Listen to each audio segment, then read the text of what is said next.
Pangarap ng munting batang lalaki. Isinulat ni Marlene Aguilar. Isinalin sa Tagalog ng Kwentong Tagalog. Si Diego ay isang bata na medyo matigas ang ulo. Sa sandaling magkaroon siya ng ideya sa loob ng kanyang isipan, ito ay nakalagay doon na parang konkreto at wala o sino man ang maaaring magpabago ng kanyang isip.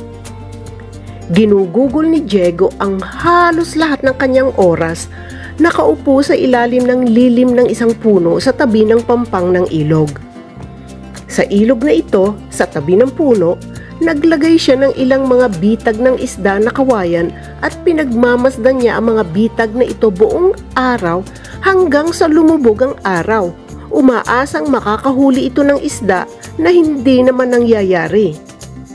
Ang batang si Diego ay ayaw gumamit ng pamingwit at pisi dahil iyon daw ay nagsasangkot ng labis na trabaho at nakakagambala sa kanyang tunay na gustong gawin sa buhay, ang mangarap ng gising. Si Diego ay galing sa isang mahirap na pamilya ng mga magsasaka na hindi kayang bilhan siya ng masasarap na pagkain, maayos na damit o kahit na anumang laruan. Dahil dito, uupo si Diego sa ilalim ng puno buong araw-araw at nangangarap na balang araw ay yayaman siya.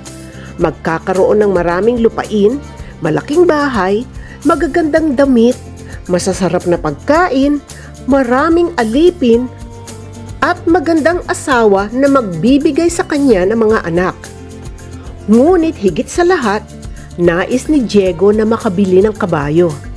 Sapagkat sa pamamagitan ng kabayo, makakasakay siya habang binabaybay ang kanyang mga ari-arian buong araw at malalaman ng lahat kung gaano siya kayaman at kahalaga at yuyuko sa harap niya at magsasabing, "Magandang araw, Sir Diego." Ngunit dapat itong isang engrandeng kabayo, hindi bababa sa 18 kamay ang taas, ng dugong arabe kayumangging kastanyas na may mahaba, umaagos na buhok at mahabang buntot na kastanyas. Pagkatapos ng isang partikular na mahabang araw ng pangangarap, sinilip ni Diego ang kanyang mga bitag ng isda at nadiskubre sa kanyang sorpresa na nakahuli siya ng 2 maliliit na dalag, ang una sa maraming buwan. Buong pagmamalaking binalot ni Diego sa dahon ang 2 isda at tuwang-tuwang tumakbo pa uwi. Pagdating ni Diego sa bahay, buong pagmamalaki niyang hinubad ang mga dahon at ipinakita sa kanyang ama ang 2 dalag na nahuli niya sa kanyang mga bitag. Natuwa ang kanyang ama. "Ngayon ay maaari na tayong kumain ng isda para sa hapunan," ngumiti siya. Ngunit agad ding binalot ni Diego ang isda sa mga dahon at inagaw ito sa kanyang ama. "Hindi," sabi ni Diego. "Ang mga isda na ito ay hindi natin makakain." Nagulat ang ama ni Diego sa inasal ni Diego. "Kung ganoon, ano ang gagawin mo sa kanila?" tanong niya. "Bukas, ibebenta ko sila sa palengke," sagot ni Diego na mahigpit ang pagkakahawak ng isda sa kanyang dibdib. Nagulat ang kanyang ama at nagutom. "Bakit hindi ka nalang magbenta ng isang isda sa palengke bukas at ang isa pang isda ay maaari nating kainin ngayong gabi?" Pero matigas ang ulo ni Diego at mariing umiling. "Hindi! Ibebenta ko silang 2 sa palengke," ulit niya. Bahagyang nairita ang kanyang ama. "Kahit pareho tayong magugutom ngayong gabi?" tanong ng matanda. "At ano ang gagawin mo sa perang nakuha mo para sa isda?" "Iipunin ko," ang sagot ni Diego. "Iipunin mo ito?" tanong ng naguguluhan niyang ama. "Iipunin mo para saan?" Agad na sagot ni Diego, "Para makabili ng inahing manok." Ngumiti ang kanyang ama at inakbayan si Diego. Makakain na natin ang inahin. Magandang isipin niyang pangnegosyo, anak." Ngunit itinulak ng matigas ni Diego ang kamay ng kanyang ama mula sa kanyang balikat. "Bakit gusto mong kainin palagi ang lahat?" sabi niya sa kanyang ama. "Dahil nagugutom ako," halatang-halatang tugon. Hindi natin kakainin ng inahin, sabi ni Diego. Gagamitin ko itong mangitlog. Ngunit aking anak, para mangitlog ang inahing manok, dapat may tandang ka rin. Tapos bibili din ako ng tandang, sagot ni Diego. Muli ay ngumiti ang kanyang ama. Ah, okay. So, pag nangyari yon, pwede na tayong kumain ng mga itlog? Umiling uli si Diego. Hindi, hahayaan nating mapisa ng inahin ng mga itlog para marami akong magiging manok na ibebenta sa palengke. Nahirapan ang ama ni Diego na makisabay sa mabilis na proseso ng pag-iisip ng kanyang anak at halos natakot magtanong kung ano ang gagawin ni Diego sa perang matatanggap niya mula sa pagbebenta ng mga sisiw, ngunit ginawa pa rin ito. Bibili ako ng kabayo, ipinahayag ni Diego na parang ito ang pinaka-natural na bagay sa mundo. Naguguluhan ng kanyang ama.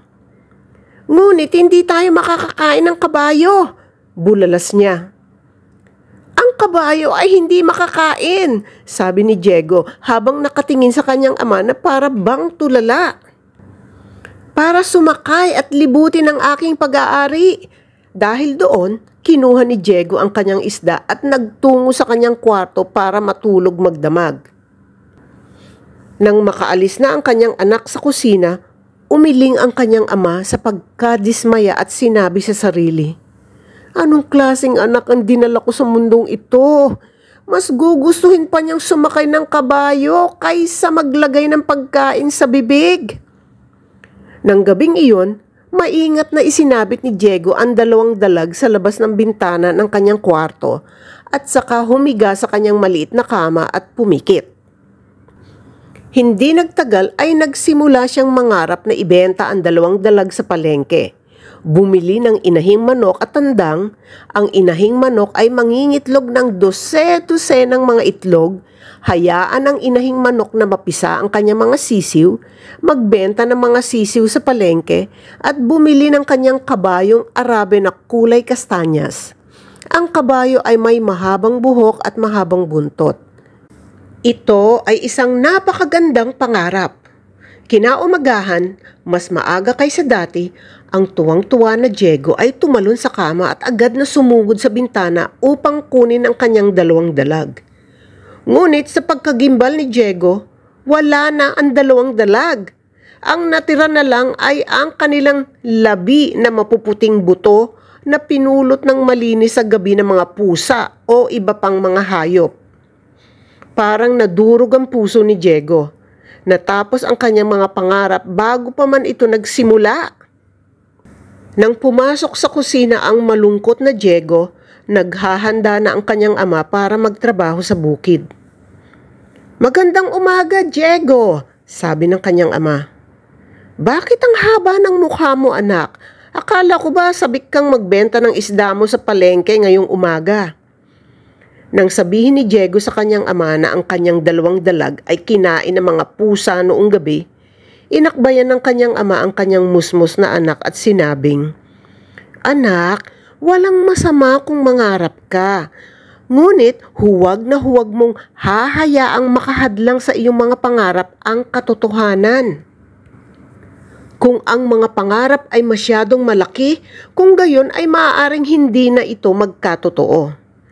Panatilihin itong maliit at abot kamay lang. Ngayon, dahil sa iyong malalaking pangarap at iyong katigasan ng ulo, wala tuloy tayong makakain na isda at wala ka ring mabebentang isda sa palengke. Si Diego ay tumingin sa kanyang ama. Pero baka mas marami pang dalag sa bitag ko ngayong umaga, ang tuwa niyang sabi. Sa pagkakataong ito ay susundin ko ang iyong payo, ama.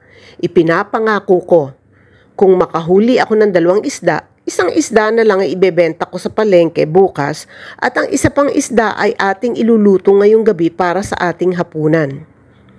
Ngumiti ang kanyang ama sa kanyang anak.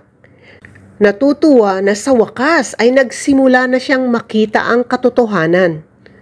Tumakbo si Diego palabas ng kanilang bahay ng palukso at palundag hanggang makarating sa ilog upang tingnan ang kanyang mga bitag ng isda kung may nahuli silang dalag sa gabi. Nakarating siya sa puno. Bumaybay patungo sa tubig at masayang hinanap ang kanyang mga bitag ng isda. Ngunit ang mga bitag ng isda ay nawala, natangay sa gabi ng malakas na agos ng ilog. Umupong bigo si Diego sa ilalim ng lilim ng puno na may mahabang, malungkot na mukha at napasapo ng kanyang mga kamay ang kanyang ulo. Talagang tama ang kanyang ama. Masyadong malaki ang kanyang mga pangarap.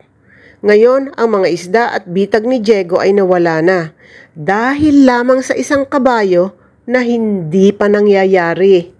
Hello! Kung nagustuhan po ninyo ang video na ito, paki-like lang po at pakipindot po ng subscribe button at click lang po ng bell icon para makatanggap po kayo ng bagong video.